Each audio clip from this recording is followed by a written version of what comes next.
తెలుగు సాంప్రదాయంగా ఎక్కువ కనిపించే అమ్మాయిలే ఉంటారు. సో మీకు తెలుగు వాళ్ళు ఎవరు కనిపించలేదా? మనం ఇన్ని సంవత్సరాల నుంచి ఇక్కడ అక్కడ హీరోయిన్లు ఇక్కడ హీరోలు అక్కడ ఇప్పుడు చాలా అవుట్డేటెడ్ క్వశ్చన్ ఉండేది. అవుట్డేటెడ్ అంటే ఇండియాలో అంటే ద హోల్ పాయింట్ ఈజ్ ఆ పర్టిక్యులర్ పాత్రకి ఎవరు కరెక్ట్గా ఉంటారనే ఆలోచన ఉండాలి. కానీ అది తను తెలుగా లేకపోతే మలయాళీయా లేకపోతే తమిళ అనే దానికి మీనింగ్ లేదు. అంటే తెలుగు అయితే మీకు చాలా ఈజీగా చేయడానికి అవకాశం ఉంటుంది కదా కొత్త వాళ్ళు. ఇప్పుడు అదంతా లైన్స్ పోయినాయి. ఇప్పుడు ఏంటంటే ఏ సినిమా అయినా ఏ లాంగ్వేజ్లో తీసినా కూడా అన్ని చోట్ల లీజ్ చేస్తారు అన్ని సినిమాలు మోస్ట్లీ. సో అది ఇప్పుడు ఏంటి ఇంకొక భాష రానోళ్ళు వచ్చి చేయటం అనేది మనకి ఏదో 40 years నుంచి ఉంది ఆచారం. ఇది కొత్తగా తీసుకురాలేదు కదా. All the time it happens. మీతోటి డైరెక్టర్స్ అందరు కూడా పాన్ ఇండియా లెవెల్లో సబ్జెక్ట్స్ మొత్తం ఇప్పుడు మారిపోతున్నాయి. మీరు ఇంకా శారీ ఇలాంటి సబ్జెక్ట్స్ ఎందుకు ఎంచుకుంటున్నారు సార్? ఏంటి అది ఫస్ట్ ఆఫ్ ఆల్ అది రాంగ్ పాయింట్. అది పాయింట్ ఈస్ మీరు ఏ ఫిల్ము ఆ సబ్జెక్ట్ మ్యాటర్ బట్టి ఎలాంటి కాస్ట్యూమ్ ఉండాలి దాని బేసిస్ మీద తీస్తాం ఏ సినిమా అయినా. సో మీకు సోషల్ మీడియాలో దాదాపు 6 million ఫాలోవర్స్ దాకా ఉన్నారు కదా. సో అలాంటి వాళ్ళు మీకు ఎప్పుడైనా కనెక్ట్ అయ్యారా? ఇలాంటి ఇది ఇప్పుడు ఆగతే కనెక్ట్ అయింది కూడా అలాగే కదా. అందులో నుంచి ఈ స్టోరీ మీకు వచ్చిందంట. తన కాస్టింగ్ సత్య ఏమో నాకు అది ఒక దాంట్లో మేము అజివిడన్ వెబ్సైట్ నుంచి ఒక పర్టికులర్ డైలాగ్ ఇచ్చి ఆడిషన్ పంపండి దాంట్లో వచ్చాడు. సో మరి ఇప్పుడు April 4th రిలీజ్ అవ్వబోతుంది ఈ సినిమా. తెలంగాణలో అంటే ఓకే, మరి ఏపీలో మీకు థియేటర్ ఇవ్వడానికి అవకాశం ఉంటుందా? అక్కడ మీ సినిమాకు ప్రాబ్లమ్స్ వచ్చే అవకాశాలు ఉన్నాయి కదా ప్రస్తుతం. అవన్నీ మాట్లాడలేదు. అది this is the business of films. అదేమో పొలిటికల్. దానికి దీనికి ఏం కనెక్షన్? పొలిటికల్ అంటే గతంలో మీరు చేసినట్టు కొన్ని ఆ ఎఫెక్ట్ ఇప్పుడు మీకు పడే అవకాశం ఉంటుంది కదా. నేను అదే చెప్తున్నాను. ఏదైనా సరే లా ప్రకారం జరుగుతుంది కదా. ఇట్ ఈస్ నాట్ లైక్ ర్యాండమ్గా ఇది ఏదైనా జరగదు ఇప్పుడు ఎక్కడ. అంటే ఇప్పుడు ప్రస్తుతం పోసాని గారు మొత్తం అటే తిరుగుతున్నారు, మీరు మాత్రం ఇటు బయటకు వచ్చేసారు. సినిమా ఇది ఉంది, మళ్ళీ మీకు నోటీసులు కూడా ఫర్దర్గా వస్తూనే ఉన్నాయి కదా. సో ఎలా చూస్తున్నారు? ఇప్పుడు దానికి దీనికి ఏంటి కనెక్షన్? ఇప్పుడు పోసాని గారు సినిమా లాపేస్తున్నారా? ఆయన నాకు సరిగ్గా ఫాలో అవ్వలేదు. ఒక పర్టికులర్ ఆస్పెక్ట్ ఆయన చేసిన దాంతో వాట్ ఎవర్ ఇస్ హ్యాపెనింగ్ అంతే. అదే యాస్పెక్ట్ మీ మీద కూడా అదే ఉన్నాయి కదా. నాకు పొలిటికల్ క్వశ్చన్స్ అడగాలి. మీరు అడిగితే సారీ లేకపోతే వదిలేసేది. నమస్తే సార్, శివారెడ్డి నా పేరు. సార్ ఇప్పుడు ఇన్స్టాగ్రామ్ బేస్ చేసుకొని లేదా ఫేస్బుక్ సోషల్ మీడియాలో జరుగుతున్న ఈ తప్పుడు అంటే రాంగ్ ట్రాక్స్ వల్ల జరుగుతున్న ఇన్ఫ్లుయెన్సెస్ మీద ఇది చేశారు కదా. మళ్ళీ నా క్వశ్చన్ ఏంటంటే సోషల్ మీడియా మంచి కూడా చేస్తుంది, సమ్ టైమ్స్ అది చాలా హెల్ప్ చేస్తుంది కూడా ట్రాన్స్ఫార్మింగ్ టెక్నాలజీ కదా. ఇప్పుడు కాన్స్టిట్యూషనల్ బేసిస్లో వాక్ స్వాతంత్రంలో చాలామంది వారి యొక్క వాక్ స్వేచ్ఛను వాడుకుంటూ సమాజానికి సంబంధించిన చాలా మెసేజ్లు ఇస్తుంటారు, వెదర్ ఇట్ ఈస్ పాజిటివ్ కావచ్చు నెగిటివ్ కావచ్చు జరుగుతున్నటువంటి పరిణామాల మీద. అయితే ఇప్పుడు ఈయన అడిగిన క్వశ్చన్లో పోసాని పాయింట్ ఎత్తాడు. నేను I'm not talking about Posani, the way the people treating like ఇప్పుడు పొలిటీషియన్స్ను సోషల్ మీడియాను బంధించడం వల్ల ఏదో జరుగుతుంది లేదా ఇన్ఫ్లుయెన్సర్స్ను బంధించడం వల్ల జరుగుతుంది అనేటటువంటి ఒక ఈ పోకడ ఏదైతే ఉందో దాని మీద ఏదైనా ఒక చిన్న కామెంట్. ఇప్పుడు పాయింట్ ఏంటంటే ఇప్పుడు సోషల్ మీడియా అనేది ఇట్ ఈస్ గివింగ్ ఆపర్చునిటీ ఎవరి వాయిస్ అన్నా వాళ్ళ ఇష్ట ప్రకారం వినిపించడానికి మనకు వచ్చిన ఒక మాధ్యమం అది బేసిక్గా. అప్పుడు అందరు మనుషులు ఒకలా ఆలోచించారు కాబట్టి అందరూ వేరే వేరే సైట్స్ ఉంటాయి, బయాస్లు ఉంటాయి, వాళ్ళ ఒపీనియన్స్ ఉంటాయి. అవన్నీ బయటకు వచ్చినప్పుడు మీకు ఒక కాన్ఫ్లిక్ట్ ఓరియంటెడ్ సొసైటీ క్రియేట్ అవుతుంది. That is the times we are living in you know. So ఇప్పుడు ఒరిజినల్గా దాని ఇంటెన్షన్ అనేది ఒక కాన్వర్జేషన్ చేయటానికి, ఐడియాస్ షేర్ చేసుకోవడానికి అనేది ఒరిజినల్ ఇంటెన్షన్ అయి ఉండొచ్చు సోషల్ మీడియాలో. బట్ ఇప్పుడు అది ఎగ్జాక్ట్గా ఆపోజిట్గా పనిచేస్తుంది. మనకి ఫిజికల్గా చేతులతో కొట్టుకోవడానికి అంత కుదరదు కాబట్టి మాటలతో కొట్టుకోవడం అనేది that is world we are living in. అయితే సత్య రిలీజ్ అప్పుడు కొంచెం ఎమోషనల్ అయ్యాను, నా మూవీస్ నేను చూసుకుని ఒక ప్రామిస్ కూడా తీసుకుంటున్నాను అని చెప్పారు. మళ్ళీ అంటే కాన్సెప్ట్ బాగుంది. ఇప్పుడు మీరు చూపించిన ట్రైలర్ ప్రకారం చూస్తే ఇందులో కూడా ఒక న్యూడ్ కావచ్చు, అంటే ఎట్లా ఉండబోతుంది ఈ సినిమా? దాని తర్వాత వస్తున్న సినిమా కాబట్టి అడగవలసి వస్తుంది. ఇప్పుడు పాయింట్ 1 మీకు ఆల్రెడీ సబ్జెక్ట్ మ్యాటర్ ఏంటని చూశారు. దాని తర్వాత ఒక ఆ పర్టికులర్ దాంట్లోంచి ఎదురయ్యేది అనేది కథలో చాలా సీరియస్, దానికన్నా బెటర్గా కమల్ డైరెక్ట్ చేశాడు. అది ఆ స్టోరీ చెప్పిన విధానం తను క్రాఫ్ట్ ఉపయోగించి, అలాగే ఇలా performances. So fundamental nature of the film is very very serious. అంటే ఇప్పుడు మీరు డైరెక్ట్ చేయబోయే నెక్స్ట్ మూవీస్ విషయంలో ప్రామిస్ తీసుకున్న పరంగానే ఉంటుందా, లేదా తూచా ప్రామిస్ ఏం లేదు అన్నట్లు అనుకోవచ్చా? అది కాలమే చెప్తుంది. అంటే రేప్ జరిగినప్పుడు కావచ్చు, వాళ్ళ డ్రెస్సింగ్కి సంబంధం ఉండదు అని పర్సనల్గా మీరేం చెప్తారు? వాళ్ళ డ్రెస్సింగ్ కోడ్ మీద డిపెండ్ అయ్యి ఉంటుంది అంటారా, వాళ్ళ క్యారెక్టర్ కావచ్చు, లేకపోతే ఇలాంటి సీన్స్? ఇప్పుడు మన Indian constitution laws of the land ప్రకారం మనం నడుచుకున్నప్పుడు ప్రతి వాళ్ళకున్న ఫ్రీడమ్ ఉంటుంది. ఇప్పుడు చాలా సంవత్సరాల క్రితం మీకు ఒక దీపికా పడుకోన్ గారు చేశారు మై చాయిస్ అని. అంటే తను ఏం వేసుకోవాలో, ఎలా ఉండాలో, మగవాడికి ఎంత స్వేచ్ఛ ఉందో అంతే ఆడవారికి కూడా ఉండాలి. So that I strongly believe that. Yeah Varma గారు, సార్ ఈ బెట్టింగ్ యాప్స్ మీద మీ అభిప్రాయం ఏంటి సార్? సబ్జెక్ట్ మీద నాకు జీరో నాలెడ్జ్ ఉంది. అంటే 24 గంటలు సార్ మీరు మొబైల్ మీద ఎక్కువ ఉంటారు, అంటే అందరం ఉంటున్నాం కాబట్టి. ఇప్పుడు అప్పుడు గతంలో మిమ్మల్ని ఎవరు అడగలేదా దీనికి ప్రమోట్ చేయమని బెట్టింగ్ యాప్స్ని? నన్ను ఇప్పుడు ఎవరు అడగలేదు. అంటే నా కైండ్ ఆఫ్ నేచర్ అని ఫస్ట్ ఆఫ్ ఆల్ నేను అడ్వర్టైజ్ చేయలేదు ఇంతవరకు. బెట్టింగ్ యాప్ అని కాదు, నేను నా ట్విట్టర్ని కానీ సోషల్ మీడియాని కానీ అడ్వర్టైజ్మెంట్ చేయడానికి నేను ఎప్పుడు వాడలేదు. ఒకవేళ చేయాలనుకుంటే ఎలాంటి ప్రోడక్ట్ చేస్తారు సార్ మీరు, మిమ్మల్ని చేయాలనుకుంటే? అంటే ఇప్పుడు నాకు ఇష్టం వచ్చిన, అంటే maybe what I can connect. అది కాకుండా ఇప్పుడు ఈ పర్టికులర్ ఎలిమెంట్లో నాకు తెలిసినంత వరకు నేను గమనించింది, ఇప్పుడు అది లీగల్లా కాదని ఎవరికైనా తెలిసేది ఏదో తెలియదు. ఇప్పుడు ఫస్ట్ ఆఫ్ ఆల్ ఇప్పుడు ఎవరో సెలబ్రిటీ దగ్గరికి వచ్చి నా బట్టలు ప్రమోట్ చేయండి, లేకపోతే నా సినిమా ట్వీట్ పెట్టండి, లేకపోతే ఏదో ఇలాంటి రకరకాలు అడుగుతారు సెలబ్రిటీని. కానీ సెలబ్రిటీకి ఎలా తెలుస్తుంది అసలు అది కరెక్టా కాదా అని? ఆ నాలెడ్జ్ ఉంది అనేది ఎలా ప్రీసపోజ్ చేసుకుంటున్నారు? ఇప్పుడు చాలా పెద్ద పెద్ద స్టార్స్ ఇంక్లూడింగ్ అమితాబ్ బచ్చన్ గారు, లేకపోతే నాగార్జున ఏదో కళ్యాణ్ గోల్ చేస్తారు. ఆ గోల్ కరెక్టా కాదు నాలుగేళ్ళకి తెలుస్తుంది. So that is a separate this thing. So ఆ క్లారిటీ అనేది even the government are the concern department should give. ఇలా చేస్తే తప్పు అని అది ఎడ్యుకేట్ చేయకుండా గౌక్కున ఒక ఐడియా వచ్చేసి ఎన్ఫోర్స్ చేయడం అనేది కరెక్ట్ కాదన్న ఫీలింగ్. బతికితే చాలా మంది వర్మలా బతకాలని చాలా మంది అనుకుంటారు, అంటే విన్నాం కూడా. మీరు డైలీ యూసేజ్లో ఏ బ్రాండ్కి అయితే చేయగలుగుతారు ఒక ప్రమోట్ చేయమంటే, మనం డైలీ యూజ్ చేసే దాంట్లో? నేనా మేబీ ఓడ్కా.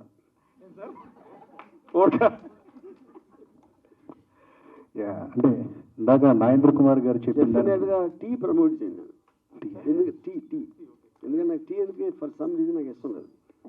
సోషల్ మీడియాని ఇన్ఫ్లుయెన్స్ చేయడానికి ఉపయోగించవచ్చు, కానీ దానివల్ల ఇన్ఫ్లుయెన్స్ అవ్వకూడదు అనే విషయాన్ని మీరు నమ్ముతారా? ఫైనల్గా social media is boiling down to నా దగ్గరికి వచ్చిన ఒక థాట్, ఒక ఇమేజ్, ఒకటి ఏదైనా. సో అది మీరు ఇన్ఫ్లుయెన్స్ అవ్వటం అనేది మీకు దాని మీద ఉన్న అవగాహన ఒకటి. రెండోది మీరు కౌంటర్ చెక్ చేసుకోవడం, ఇది ఫ్యాక్టా కాదా అని. అలాంటివి చేసినప్పుడు you will use it correctly. Syndicate ఎప్పుడు ఒక అప్డేట్ అనేది ఎప్పుడు వస్తుంది? Syndicate April. Okay. Hi Aradhya, this is Madhav. Welcome to Hyderabad. Can you share your journey from a viral photo shoot to becoming a lead actress in RGV's Saree film? It feels so unreal. I also don't know how to explain that. That time I was doing PG. Suddenly, I started doing some random reels, and one of the reels got his attention, and that got viral, and I'm here. Yeah, I don't know how to really elucidate my feelings. Right now also, I'm over the moon. I don't know. Because everything happened so unexpected. See, me coming from a very small town, I never dreamed that I would be in any sort of limelight. This is something which is so different from my world. So, yeah, I don't know how to explain it. And this film looks like explores the obsession and love. Yeah. How did you approach portraying different complex roles here, emotions? I don't think it was difficult, and it's not a big deal. It was very easy for me. Maybe my co-star Satya and director Kamal and Ram, they supported me so much, and they gave me what I have to do exactly, what you want to do in this particular scene. So whenever we are shooting a scene the next day, before that, Ram and Kamal will give me a complete brief. This is what you have to do. And my character graph, I think it was like from down to up. In the first half, I think I didn't act it also in that. Because both of them told me, please don't act, just be yourself in the first half. And I believe from second half, my character completely changes.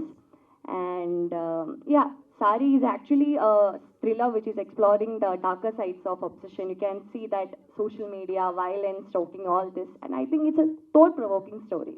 Yeah. And what kind of the roles you'd like to do in future? I would love to do, mainly female-oriented characters I would love to do. I'm open to any kind. I'm just waiting. All the best. Thank you. RGV గారు sir ఇప్పుడు అక్కడ caption పెట్టారు for him no means yes అనేసి, అంటే అతనికి కాదు అంటే అవును అని అర్థం. అంటే మీ లైఫ్కి రిలేట్ అయ్యే క్యాప్షన్ అని అనుకోవచ్చా, లేకపోతే ఎలా పెట్టారు సార్? ఆల్రెడీ మలయాళం మూవీ కూడా ఉంది దాని మీద. నా లైఫ్కి ఎలాగది for him no means yes, నా లైఫ్కి ఎందుకు అనుకుంటున్నది అది?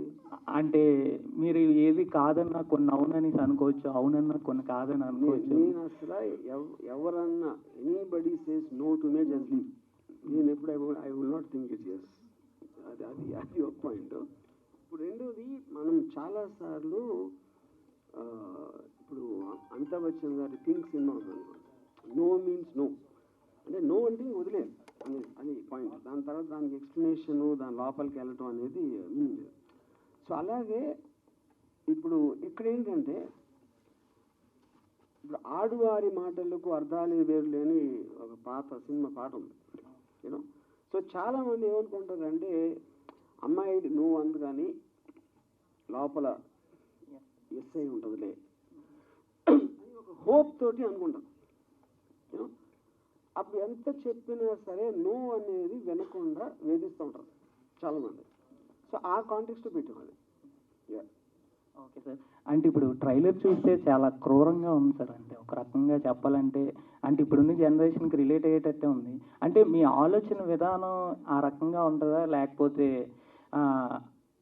డిఫరెంట్గా ఉంటుంది సార్? అంటే ఆ టైప్ ఆఫ్ పాయింటే తీసుకోవడానికి స్పెషల్ రీజన్ ఏంటి అంటే ఏం చెప్తారు? ఆ టైప్ ఆఫ్ అని అర్థం కాలేదు. అంటే ఇప్పుడు సమాజంలో చాలా ఎక్కువ పాయింట్స్ ఉన్నాయి సార్. అంటే మంచి పాయింట్స్ ఉంటాయి, నెగిటివ్ పాయింట్స్ ఉంటాయి, పాజిటివ్ పాయింట్స్ ఉంటాయి. అలాంటిది కానీ మీ వే ఆఫ్ వ్యూలో ఈ టైప్ ఆఫ్ పాయింట్ ఎంచుకోవడానికి కారణం ఏంటి అంటే ఏం చెప్తారు? దాంట్లో చాలా రిలేటబిలిటీ ఉందనిపించింది. నేను అలాంటి కేసులు ఎప్పుడన్నా మన టీవీలో న్యూస్లో వచ్చినా కానీ, లేకపోతే ఎక్కడైనా పేపర్లో చదవటం, లేకపోతే ఎవరో చెప్పటం, అది చాలా ప్రిడామినెంట్గా ప్రతి అమ్మాయికి ఎంతో కొంత అలాంటి ఎక్స్పీరియన్స్ ఉంటుందని నేను చాలాసార్లు నాకు తెలిసిన వాళ్ళు కూడా చెప్పారు నా నుంచి. సో ఆ సబ్జెక్ట్ మీద ఇంతవరకు ఒక ఫుల్ ఫ్లెడ్జ్గా ఒక సినిమా రాలేదు. ఎక్కడైనా చిన్న పాయింట్ అలా వచ్చి ఉంటుంది. అందుకని అలాంటి సినిమా తీయాల్సిన అవసరం ఉందనిపించింది. From Telugu 70mm. Here sir. Ya hi. First of all మొన్న ఫోటో సిరీస్ షూట్ అది వీడియో చూసినప్పుడు ఏంటి బయట లాంగ్వేజ్ అమ్మాయిని తీసుకున్నారు, కరెక్ట్గా యాప్ట్ ఉంటుందా అని ఒక ఫీలింగ్ కలిగింది. కానీ జస్ట్ ఇప్పుడు ట్రైలర్ చూసిన తర్వాత సో ఆరాధ్య చాలా బాగా చేశారు, న్యాచురల్గా అనిపిస్తుంది. అలా మీకు సినిమా మొత్తం ఫస్ట్ కాపీ ఆల్రెడీ చూసే ఉంటారు మీరు, తర్వాత ఫస్ట్ కలిగిన ఒపీనియన్ ఏంటి మీకు? నాకు ఇప్పుడు సినిమా అనేది బయట అంటే నార్మల్ పీపుల్ మొత్తం అయిపోయిన తర్వాత కంప్లీట్గా చూస్తారు. సో మేము రెస్ట్ టైంలో, షూట్ టైంలో, లేకపోతే ఎడిట్ టైంలో ఫస్ట్ నుంచి, అంటే ఇప్పుడు సినిమా స్టార్ట్ అయ్యి ఒక కొన్ని నెలలు అయిందనుకోండి, నాకు ఫస్ట్ టైం ఆరాధ్య మీద ఇంప్రెషన్ వచ్చేది ఇప్పుడు ఫస్ట్ టైం తన కెమెరా ముందు చూసినప్పుడు, లేకపోతే కెమెరా ముందు యాక్ట్ చేస్తున్నప్పుడు. అప్పుడు ఆ పొటెన్షియల్, ఆ కెపాసిటీ ఉంది అనుకున్నప్పుడు ఆటోమేటిక్గా మిగతాదంతా స్క్రీన్ ప్లే ఫంక్షన్. సో నేను ఫస్ట్లోనే నేను చాలా స్టన్ అయిపోయాను. అంటే ఒక అసలు ఏమాత్రం ట్రైనింగ్ లేని ఒక యాక్ట్రెస్ సడన్గా ఒక కెమెరా వెనకాల 100 మంది పైన ఉంటారు యూనిట్, వాళ్ళందరూ చూస్తున్నప్పుడు అంత డెడికేషన్ తోటి, కాన్సన్ట్రేషన్ తోటి, కెమెరా తప్ప ఏమీ లేనట్టు చేయటం అనేది ఆరాధ్య లాంటి యాక్ట్రెసెస్ చాలా రేర్. ఏ యానిమల్ కనిపించింది సార్ మీకు ఫైనల్గా?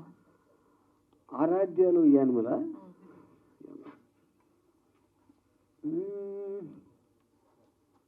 I think she's like a peacock.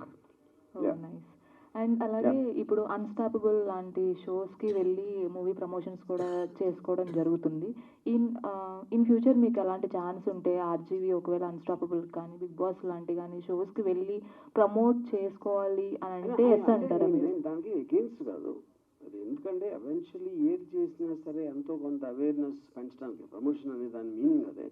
So వాళ్ళందరికీ వేరే వేరే ఆడియన్స్ ఉంటారు కాబట్టి అన్ని మాధ్యమాల్లోకి వీలైనంత వెళ్ళటం అనేది అది ఓకే. యా. అండ్ ఇంకో క్వశ్చన్ ఏంటంటే చాలామంది బయట వాళ్ళ ఒపీనియన్ ఇది నాట్ ద క్వశ్చన్, కొన్ని ఇన్సిడెంట్స్ తర్వాత ఆర్జీవి గారు ఇంకా బయటే ఉన్నారా అనే ఎందుకు ఉన్నారు అనేది చాలామంది క్వశ్చన్ అది. సో దానికి మీరేమంటారు? వాళ్ళందరినీ వచ్చి నన్ను ఊరేగింపు తీసుకెళ్ళమన్నారు అంటే నేను బయట ఉండటం అనేది వాళ్ళకి అంత కర్ణ కఠోరం అండి, ఏదో వడవర్ అలా ఉంది. యా. ఆరాధ్య సార్ డైరెక్షన్లో చేయడం అంటేనే చాలా మందికి can I talk in English? Yeah okay. Everyone have the dream to work in the RGV sir direction. So after the cinema, Kamal also a wonderful director. We seen the trailer, so extraordinary it is. So what is your opinion after completing this movie? My opinion, I don't know. Like I already said, Sari is like a workshop for me because as a newcomer, I got a lot of exposure from this movie in terms of acting and whatever technical aspects.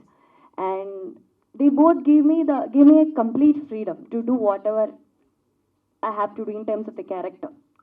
And Ram once told me that whatever you're doing in front of the camera, just be emotionally naked and just do that with full conviction. And after seeing the movie, I just felt like, okay, whatever I have done with that full conviction, that makes sense. And you worked for a different language. It is a very new language to you. So even by expressing your feelings, it is not an easy thing. So when by this time of shooting or any scene or any emotion, how you will adopt the scene or emotion? It was easy, I don't know, because we basically shot the movie in Hindi. So there was no difficulty for me. And I don't know, it was easy. I really don't know why it was very easy. Yeah. Any one Telugu dialogue you remember from this movie? No. Telugu someone else dubbed for me. I did in Hindi and Malayalam. All the best. Sir, Varma sir. Sir, more than casting of the heroines, you surprise every time. అంటే ఒక మీ సినిమాల్లో ఒక villain characters casting విషయంలో మాత్రం మీరు ఎప్పుడు surprise చేస్తుంటారు. రక్త చరిత్రలో Bukka Reddy character type of roles తీసుకున్నప్పుడు కానీ, లేదంటే అనుక్షణంలో ఆ సైకోటిక్ క్యారెక్టర్స్ రోల్స్ తీసుకున్నప్పుడు కానీ, అండ్ ఈవెన్ వీరప్పన్ క్యారెక్టర్స్ వీటిలో కానీ. సో ఈ కాస్టింగ్ తీసుకున్నప్పుడు what are the references you take from the artist and how do you develop them up? ఇక్కడ ఒక 2 points అండి. ఆబ్వియస్లీ మీకు స్టోరీ ఐడియాలో నేను I give a lot of importance to characters much more than the story. ఎందుకంటే ఒక particular character ఎలా behave చేస్తున్న ఒక సిచ్యువేషన్ అన్న దాని మీద స్టోరీ ప్రోగ్రెస్ ఉంటుంది. సో నేను స్టోరీ ఆలోచించినప్పుడు ఫస్ట్ ఎలాంటి క్యారెక్టర్స్ ఉన్నారు అనేది నేను I take that more seriously some times more than story. అప్పుడు ఆటోమేటిక్గా క్యారెక్టర్ నా మైండ్లో కొంచెం ఇమేజ్ వచ్చినప్పుడు దానికి సరిపడ కాస్టింగ్ చూస్తాను. ఫర్ ఎగ్జాంపుల్ వీరప్పన్ ఒకటి అతను ఎలాంటి వాడు, అతని బాడీ లాంగ్వేజ్ అంటే ఎక్కువ ఫారెస్ట్లో తిరుగుతూ ఉంటాడు, is uneducated guy. And so అతను ఎలా నడుస్తాడు, ఎలా హలో చేస్తాడు, లేకపోతే చెప్పడా, ఇలాంటి స్మాల్ డీటెయిలింగ్ ఎలిమెంట్స్ నాకు చాలా ఎక్కువ ప్రామినెన్స్ చేస్తాను. సో దాని నుంచి దాన్ని కరెక్ట్గా దానికి నియరెస్ట్ ఫిట్ అయ్యని ఎవరో అని నెక్స్ట్ స్టెప్ అది. యా. పీకాక్ని ఎందుకు చూస్ చేసుకున్నారు అంటే ఏమైనా ఎలాబొరేట్ చేస్తారా సార్? నేను పీకాక్ అని ఎందుకన్నానంటే peacock is very beautiful bird. So దాని టెయిల్ కానీ లేకపోతే దాన్ని చేసే దాని క్రై, దాని sound you know. So Aaradhya I felt she is like a very happy go lucky kind of. నేను ఆ రీల్లో చూసిన, తనని కలిసినప్పుడు లేకపోతే ఫోన్లో మాట్లాడినా అంటే she like an exotic creature. So exotic అయినప్పుడు వీ హ్యావ్ టు తను క్యాప్చర్ చేయటంలో ఏ యాంగిల్ నుంచా లేకపోతే ఏం చేయాలి అనేది ఒక అంటే యాజ్ ఎ డైరెక్టర్ అవ్వచ్చు, లేకపోతే యాజ్ ఎ రైటర్ ఇమాజినేషన్ అవ్వచ్చు, ఒక సాంగ్ పిక్చరేషన్ అవ్వచ్చు, అటన్నిటిలో how effective we can capture her is the point. So, and peacock is also wild. It is not like man intlo kokla gonda kadadu, you know. So that freedom is there inside Aradhya. That free will and all that, which reflects constantly in her body language and tan maatlade vidhanga. Andukani right from the beginning, like సినిమాలో character వచ్చినప్పుడు that will be very near to her actually. So దాని తర్వాత సత్య character వచ్చినప్పటి నుంచి ఆ pressure ఉండటం వలన she will start changing. So ఆ గ్రేడేషన్ అనేది Aaradhya did fantastically well. Aaradhya గారు ఇక్కడ. So we heard that you are a fitness freak and you will do lot of workouts for long time. So about your fitness and all.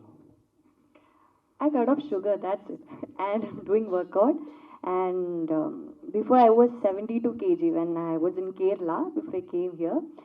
And when he gave me the storyline and synopsis, I thought, okay, I should lose weight. And yeah, just cut off sugar and do workout, that's it. Okay, and about the glamorous role, because when we watch it on the reels before entering into this industry, so you are completely different. But when RGV sir chose you, your part has completely changed. So about the glamorous evolution from past to present and about yourself. I'm a person who warned myself that I won't do any kind of glamour roles, because at that time my perspectives, everything was so different. And see, once I got the storyline, I realized, I understood that there should be a certain kind of glamour. Basically, if you see the trailer, you can see that there is nothing. She's a very de-glamorized character. She's a girl next door. Everyone can relate to that girl. But when it comes to the songs, that's where the difference comes, because there we have to show her in a kind of glamour way, because the songs are his imagination, his fantasies. So to compensate that, we had to do that. And so at that time, Ram told me this thing, that it's your decision, you can do or not. It was basically my decision, because if we can show this, it would be more good. And if you're doing it, do it with full conviction and just be mostly naked. Yeah, and I did it. Trailer చాలా బాగుంది. So అంటే RGV గారి movie అంటే ఎక్కువ మంది viewers ఏంటంటే YouTube or ట్విట్టర్లో అంటే మీ ట్వీట్స్ వ్యూస్ చూస్తారు, అలానే యూట్యూబ్లో వ్యూవర్షిప్ ఉంటుంది. కానీ థియేటర్కి జనాలు ఎందుకు అంత ఆసక్తి చూపించారంటారు సార్? మరి అంటే ప్రొడ్యూసర్కి కూడా లాభాలు రావాలి, సో మూవీ తీసారు అందరు చూడాలి, బట్ యూట్యూబ్లో అండ్ ఈవెన్ ట్విట్టర్లోనే ఎక్కువ వ్యూవర్షిప్ కనబడుతుంది. Why not in theatres? అంటే అది డిపెండ్స్ అపాన్ ఏదైనా సరే ఫిలిం ఇంట్రెస్ట్ అనేది సబ్జెక్ట్ మ్యాటరు దాన్ని బట్టి ఉంటుంది ఏదైనా. ఓకే, సో ఇప్పుడు ఎనీ ఫిలిం మేకర్ వాడి జాబ్ ఏంటంటే వాడి కెపాసిటీ తోటి ఎంత బాగా తీయగలుగుతాడు. ఇది నేను చాలా 1000 సార్లు చెప్పాను. Sudden again answer the same question. RGV గారు, too much love can be scary అని పెట్టారు కదా ఒకటి ట్యాగ్లైన్. అంటే వేరే వాళ్ళు ఎవరైనా మీ మీద అంత అతి ప్రేమ చూపించి మీరు భయపడ్డ సందర్భాలు ఏమైనా ఉన్నాయా? నా మీద అతి ప్రేమ ఎవరు చూపించలేదు, నేను చూపించేదాన్ని. కానీ ఇప్పుడు సత్య క్యారెక్టర్ అంత ఎక్స్టెంట్కి వెళ్ళలేదు కానీ, బట్ ఎస్ యా. ఓకే, ఇంకోటి ఏంటంటే ఇప్పుడు మీరు రాసిన ఈ కథకి కమల్ ఎంతవరకు న్యాయం చేశారు? ఎందుకంటే మీరు ఆలోచించేలా వేరే వాళ్ళు ఎవరు ఆలోచించలేరు. మీ డ్రీమ్స్ ఆయన ఎంతవరకు ఫుల్ఫిల్ చేశారు? ఇప్పుడు నేను దీన్ని మొదట్లో చెప్పాను, but I want tell again. ఇప్పుడు ఏ రైటర్కైనా, ఎస్పెషల్లీ ఫిల్మ్ రైటర్కి, తను మైండ్లో ఒక విజువల్ ఉంటుంది. రాస్తున్నప్పుడు ఇది ఇలా ఉంటుంది సీన్, ఇలా ఎక్స్ప్రెషన్ ఉంటుంది, లేకపోతే ఇలా ప్రోగ్రెస్ అవుతుంది సీన్ అని. అదన్నిట్లో నేను ఊహించిన దానికన్నా చాలా బెటర్ విషయం. ఆర్జీవి గారు, hi sir, this is Uma. So me movies ఏం చూసినా కానీ నాకు విలన్స్లో ఎక్కువ ఉమనైజర్స్ని చూపిస్తారు, ఓల్డ్గా చూపిస్తారు, బ్లడ్ కనిపిస్తుంది. సో ఎందుకు పాజిటివ్గా ఒక్కటి కూడా ఉండదు అంటే ఇది కూడా మీరు చెప్పారు సోషల్ మీడియాలో తీసుకున్నాము అని చెప్పేసి. సో ఇలా జరుగుతుంది, కరెక్టే, పాజిటివ్ కూడా ఉంది. ఓన్లీ నెగిటివ్నే ఎందుకు చూపిస్తారు? మీ పాజిటివ్ చూపించలేదు. ఈ రెండు లేనప్పుడు విలన్ అవుతాడు? లేదు సార్, ఒకటే వేలో చూపిస్తారు. That's not really true. నేను యాక్చువల్గా నేను మోస్ట్లీ నా సినిమాలో గ్రే క్యారెక్టర్స్ ఉండరు. చాలా సినిమాలు విలన్స్ ఉండరు అసలు నా సినిమాలో. యా, ఓకే, మీ పోస్టర్స్ అన్ని డిజైన్ మీరే చేశారా లేదు అంటే నేను కాదు, కార్తీక్ అని ఈజ్ ఫ్యాంటాస్టిక్ డిజైనర్. తను చేశాను. సో ఇది స్టోరీ మీరు చెప్పారు సోషల్ మీడియా జరుగుతుంది తీసుకున్నాం అని చెప్పి, ఇది ఒక 2-3 స్టోరీస్ మీకు ఏమైనా రిఫరెన్స్ వచ్చినాయా లేదా దానిలో పాయింట్స్ ఒక్కొక్క స్టోరీలో పాయింట్ తీసుకున్నారా, ఎలా తీసుకున్నారు? డెఫినెట్గా రిఫరెన్సెస్ ఉన్నాయి, కాకపోతే ఎగ్జాక్ట్లీ అది కాదు. ఇలాంటి ఇన్సిడెంట్లు మీరు చాలాసార్లు వింటారు కదా. సో దాంట్లో ఒక పర్టికులర్గా రాజమండ్రిలో ఒక 4-5 years బ్యాక్ జరిగిన ఒక కేసు అది. అది కాకుండా అంటే అదే అండి, లిటరల్గా ఏది ఇది అని తీసుకోలేదు. Yeah Okay, sir, thank you. RGV is back. ఆరాధ్య గారు, do you like RGV's brand heroine name, the title, the tagline, because there is no future for No, I didn't understand. Do you like RGV's heroine brand, the tagline, RGV's heroine Aradhya? Yeah, because there is no future to RGV's heroine present days. Okay, just make it clear and understand. Just make it clear. ఇంకేముంది అందులో ఆమెకు అర్థం Everyone, nowadays everyone has one opinion. RGV's heroine has no future like that. Did you accept it? No future. Yeah. Did you accept it or did you relate to that? I don't know what you meant by RJV is a heroine has no future. He introduced lot of heroines, and I truly believe he has an eye for beauty, and I believe beauty is in the eye of the beholder. He picked me from somewhere, and I'm here, and I don't think this question makes any sense here. And he introduced lot of heroines, Urmila. I don't know. Right now. Okay, let's see. I don't know. I don't want to answer this question. For more videos like this, subscribe Big TV channel.